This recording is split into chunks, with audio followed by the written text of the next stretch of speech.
নমস্কাৰ।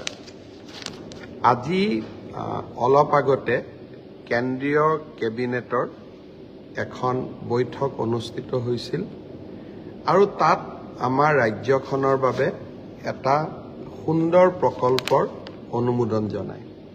অলপ আগতে কেন্দ্ৰীয় পথ পৰিবহণ মন্ত্ৰী নীতিন গাডকাৰী ডাঙৰীয়াই মোক টেলিফোন কৰিছিলে আৰু টেলিফোনত এই সুখবৰটো তেখেতে মোক জানিবলৈ দিয়ে। প্ৰকল্পটো হ'ল গুৱাহাটীৰ ৰিং ৰোড। অৰ্থাৎ আপোনালোক সকলোৱে জানে যে গুৱাহাটী হ'ল এতিয়া উত্তৰ পূৰ্বৰ গেটৱে নহয়, এক কথাত ক'বলৈ গ'লে লাহে লাহে গুৱাহাটী দক্ষিণ পূব এছিয়াৰ গেটৱেলৈকে পৰিৱৰ্তিত হৈ আছে। গুৱাহাটীক এটা ৰিং ৰোডৰ অতিকে প্ৰয়োজনীয়তা আছিলে। আমি সকলোৱে জানো যে বৰ্তমান আমাৰ নেশ্যনেল হাইৱে বুলি ক'লে আমি খানাপাৰাৰ পৰা জালুকবাৰীলৈকে, জালুকবাৰীৰ পৰা বাইহাটা চাৰিআলি, বাইহাটা চাৰিআলিৰ পৰা আমি কোকৰাঝাৰ অভিমুখে যাত্ৰা কৰোঁ। এতিয়া যিটো গুৱাহাটী ৰিং ৰোড প্ৰকল্প হ'ব, ই 55.54 অৰ্থাৎ 55.54 কিলোমিটাৰ হ'ব। ই বৰ্তমান যিটো গুৱাহাটী নেশ্যনেল হাইৱে আছে তাৰ পৰা চিধা বাইহাটা চাৰিআলিলৈকে যাব, কিন্তু এই বাইহাটা চাৰিআলিলৈকে যোৱা অংশটো ই 6 লেন হ'ব, অৰ্থাৎ 6 লেনযুক্ত হ'ব, যাতে ট্ৰেফিক কোকৰাঝাৰলৈকেও যাব পাৰে, মঙলদৈ ফাললৈকেও যাব পাৰে। যেতিয়া আমি বাইহাটা চাৰিআলি গৈ পাম, বাইহাটা চাৰিআলিৰ পৰা ই পোনে পোনে কুৰুৱালৈকে যাব। কুৰুৱা আৰু নাৰেংগী চন্দ্ৰপুৰৰ মাজত এখন নতুন ব্ৰহ্মপুত্ৰৰ ওপৰত দলং হ'ব। তাৰ পিছত ই আকৌ সোণাপুৰলৈকে আহিব, সোণাপুৰৰ পৰা আকৌ 6 লেন এটা ৰাস্তা, বৰ্তমানৰ ৰাস্তাটোৰ ওপৰতে 6 লেনযুক্ত এটা পথ হ'ব, সি খানাপাৰাত লগ লাগিব।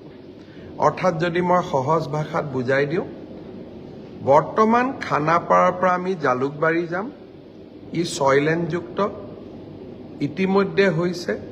জালুকবাৰীৰ পৰা বাইহাটা চাৰিআলিলৈকেও ই এতিয়া 6 লেনযুক্ত হ'ব।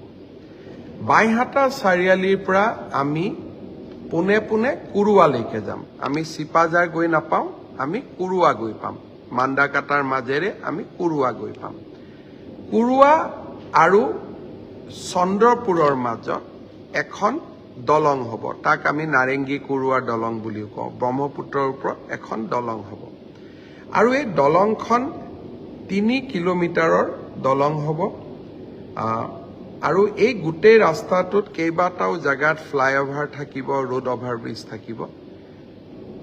সোণাপুৰত গৈ ৰাস্তাটো ওলাবগৈ, সোণাপুৰৰ পৰা ই খানাপাৰা পৰ্যন্ত আকৌ 6 লেনযুক্ত হ'ব। অৰ্থাৎ গুৱাহাটীৰ পৰা উজনি অসমলৈকে যোৱা যাত্ৰীসকলেও 6 লেনযুক্ত পথেৰে সোণাপুৰলৈকে যাব পাৰিব। মঙলদৈৰ পৰা গুৱাহাটীলৈকে নহাকৈ সোণাপুৰৰ পৰা পোনে পোনে উজনিলৈ যাব পাৰিব, গুৱাহাটীলৈ আহিব পাৰিব। আৰু বাইহাটা চাৰিআলিৰ পৰা কোনোবা মানুহৰ যদি গুৱাহাটীত কাম নাথাকে, বিমানবন্দৰলৈকে যাব খোজে বা মঙলদৈৰ পৰা বিমানবন্দৰলৈকে আহিব খোজে, তেওঁলোকে পোনে পোনে নাৰেংগী কুৰুৱা দলংখনেদি নেশ্যনেল হাইৱেত উঠি বিমানবন্দৰলৈ গুচি যাব পাৰিব। এই গোটেই প্ৰকল্পটোত 6,797 কোটি টকা খৰচ হ'ব আৰু এই প্ৰকল্পটোৰ 1,000 কোটি টকা ৰাজ্য চৰকাৰে বহন কৰিব, 5,729 কোটি টকা কেন্দ্ৰীয় চৰকাৰে বহন কৰিব। অৰ্থাৎ প্ৰধানমন্ত্ৰী নৰেন্দ্ৰ মোদী ডাঙৰীয়াই দায়িত্ব লোৱাৰ পিছতেই 3-4 মাহ হোৱাই নাই, অসমলৈকে 5,729 কোটি টকাৰ বিশাল উপহাৰ। গুৱাহাটীবাসী, অসমবাসী, মঙলদৈবাসী, সোণাপুৰ জাগিৰোডবাসী আৰু সমগ্ৰ ৰাজ্যবাসীক মই অভিনন্দন জনাইছোঁ। চৰাইদেউ মৈদামে বিশ্ব ঐতিহ্য ক্ষেত্ৰৰ স্বীকৃতি পোৱাৰ পিছত আজি দ্বিতীয় এক সৰ্ববৃহৎ প্ৰাপ্তি।